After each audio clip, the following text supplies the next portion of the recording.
샬롬, 안녕하세요. 오늘은 요한계시록 10강 6장 9절부터 17절까지 하겠습니다. 요한계시록 6장은 예수님께서 6인을 떼는 장면인데요. 우리가 지난 8강에서 네 번째 인까지 떼었고, 오늘 9절부터는 이제 다섯째 인, 여섯째 인을 떼는 부분입니다. 9절 10절입니다.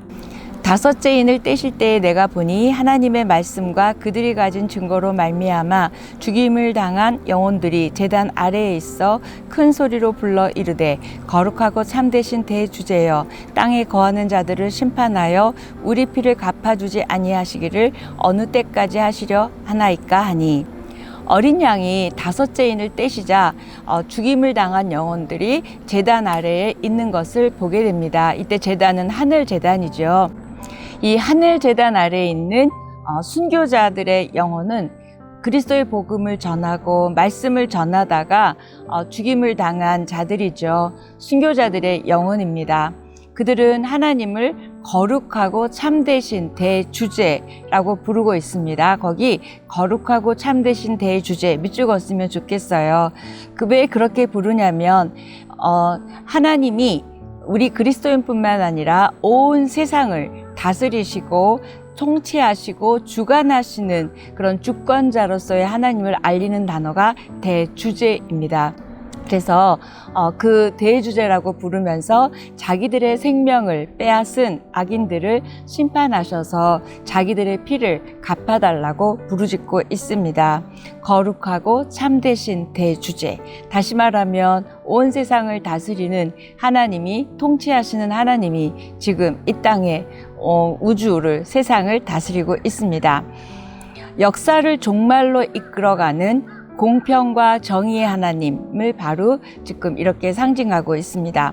하나님을 이렇게 부르는 것은 그들의 억울한 죽음을 초래했던 세상 권력에 대한 심판을 지금 호소하고 있습니다.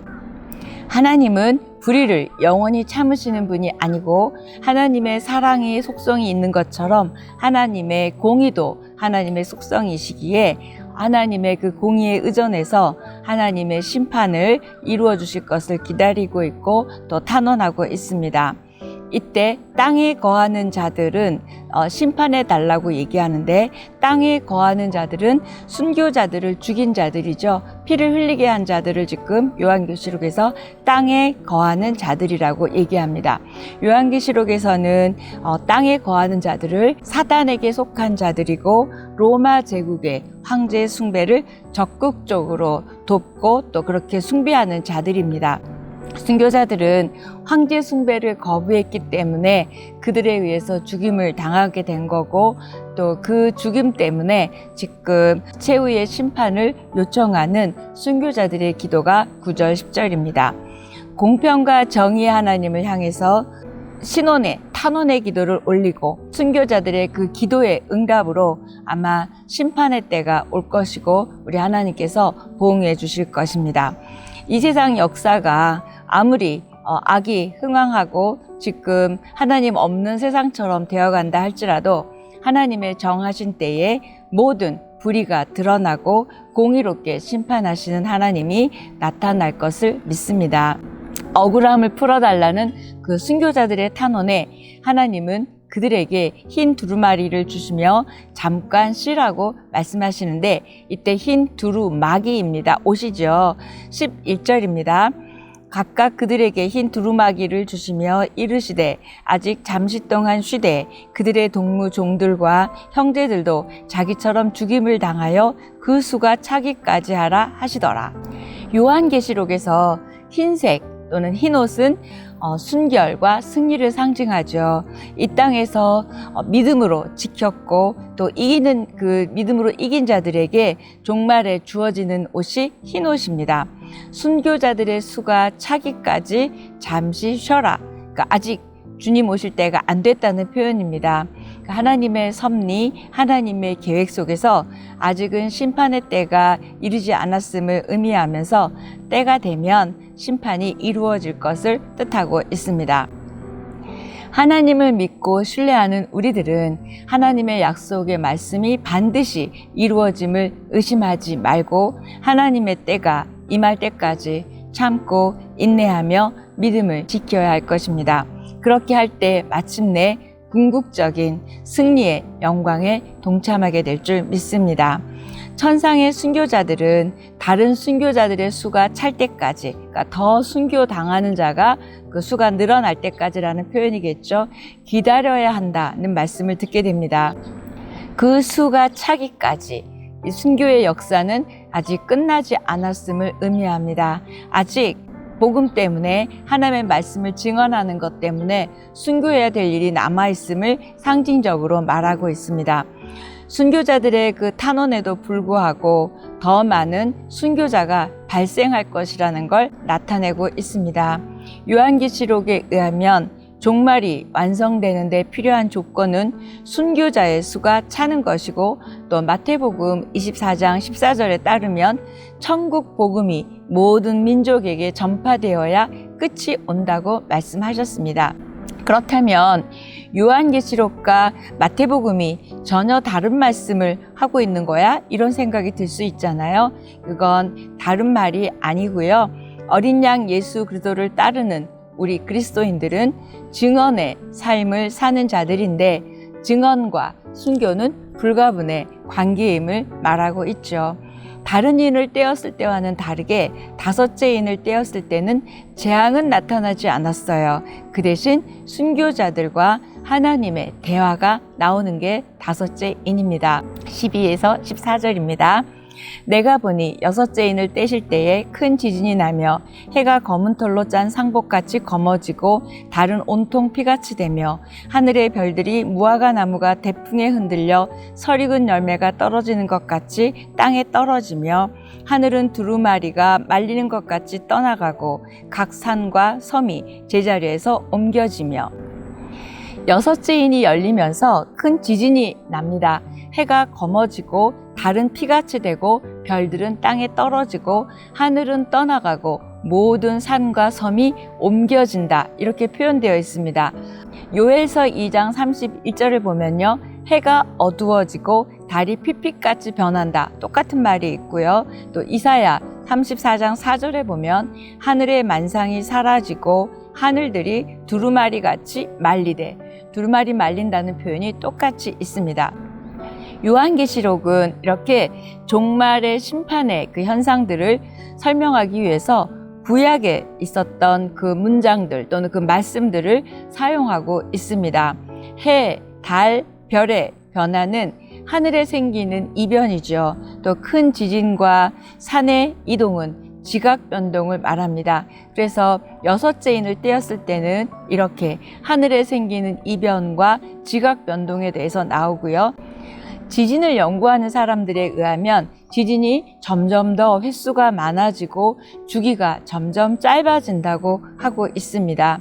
예수님도 마태복음 24장 49절에서 보면 지금 계시록 6장에 있는 말씀과 비슷한 말씀을 하시는데요. 재림 직전에 해가 어두워지며 달이 빛을 내지 않고 별들이 하늘에서 떨어지며 하늘의 권능들이 흔들릴 것이다. 또 마태복음 24장 7절에서는 지진이 일어날 것이다. 그래서 여러분이 마태복음 24장과 계시록 6장 같이 읽으셨으면 좋겠고요. 오늘 6장 마치고 바로 24장, 마태복음 24장도 읽으시기를 부탁드립니다. 이제 더 7장, 8장 쭉 나가면, 특히 8장에 보면 이제 자연에 임하는 재앙이 더 구체적으로 나오게 되는데, 그때 8장부터는 나팔 재앙에서 또 재앙이 나옵니다. 13, 14절에 보니까 떨어지다라는 단어가 2번 나오고요. 옮겨지다라는 단어가 1번 나오게 됩니다. 떨어지다와 옮겨지다를 한 개념으로 묶어버리면 뭘까요? 땅의 것들 중에 영원히 존재하는 것은 없다는 것을 말하고 있습니다. 영원한 것만 남고 땅에 있는 것들은 다 사라짐을 말하고 있습니다.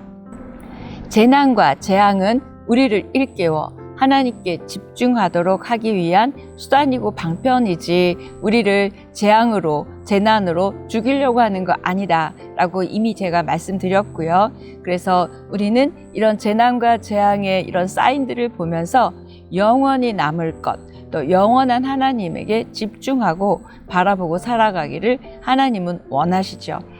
15절에서 17절입니다. 제가 지금 밖에서 찍고 있어가지고 굉장히 더워서 땀도 나고 또 벌레들이 막 기어다니고 있어요.